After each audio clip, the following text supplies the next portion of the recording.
سب سے پہلی بات تو یہ ہے کہ یہ خوش نصیب ہے ہماری بہن ماشاءاللہ الحمدللہ جس کو اللہ رب العالمین نے یہ سانگز سننے سے، موسیقی سننے سے محفوظ فرما لیا، بچا لیا.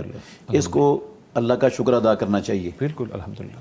اس دور میں اس طرح کے فتنوں سے کسی کا بچ جانا یہ اللہ کا خاص فضل اور کرم ہے ایسے لوگوں پر. بالکل مفتی صاحب الحمدللہ. تو اللہ کا شکر ادا کرے. دوسرا، اس کے لیے جو سب سے زبردست ہے نا چیز جو میں سمجھتا ہوں جی وہ ہے صبح و شام کے اذکار میں تین دفعہ رسول اللہ صلی اللہ علیہ صلی اللہ علیہ وسلم آخری تینوں کل پڑھا کرتے تھے.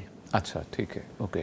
اور سونے سے پہلے کے اذکار میں بھی تین مرتبہ پڑھا کرتے تھے. تین مرتبہ صبح کے اذکار میں، جی شام کے اذکار میں، رات کو سونے کے اذکار میں، جی ٹھیک ہے. اور فرضی نمازوں کے بعد کے اذکار میں ایک بار پڑھتے تھے. تینوں اور کو پڑھنے کا حکم دیا رسول اللہ صلی اللہ علیہ وسلم نے اس کا. جی ٹھیک ہے. صبح و شام کو تین مرتبہ پڑھنے کا حکم ہے. جی ٹھیک ہے. نماز کے بعد ایک مرتبہ پڑھنے کا حکم ہے.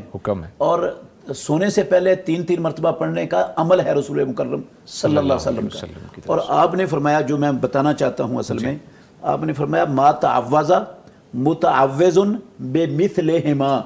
یہ جو معوذتین ہے نا، سورہ اخلاص کے ساتھ، سورہ اخلاص ان کے ساتھ ملا کر جو بندہ پناہ حاصل کرتا ہے نا، ایسی مضبوط اور زبردست پناہ دنیا میں کسی وظیفے سے، کسی عمل سے ملتی نہیں. سبحان اللہ سبحان اللہ سبحان اللہ. تو یہ جو گناہ ہوتے ہیں نا، ان کے پیچھے شیطان ہوتا ہے. بالکل. اور نفس بھی بسا اوقات ہوتا ہے. اور گندے مجلسی اور گندے دوست بھی بسا اوقات ہوتے ہیں. ماحول بھی بسا اوقات ہوتا ہے.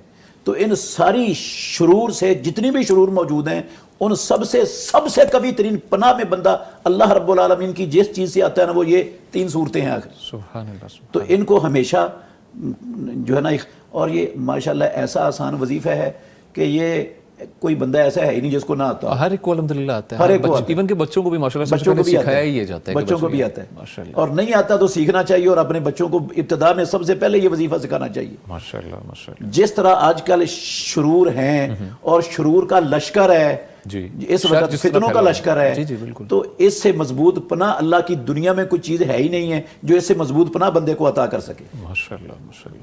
بہت شکریہ مفتی صاحب.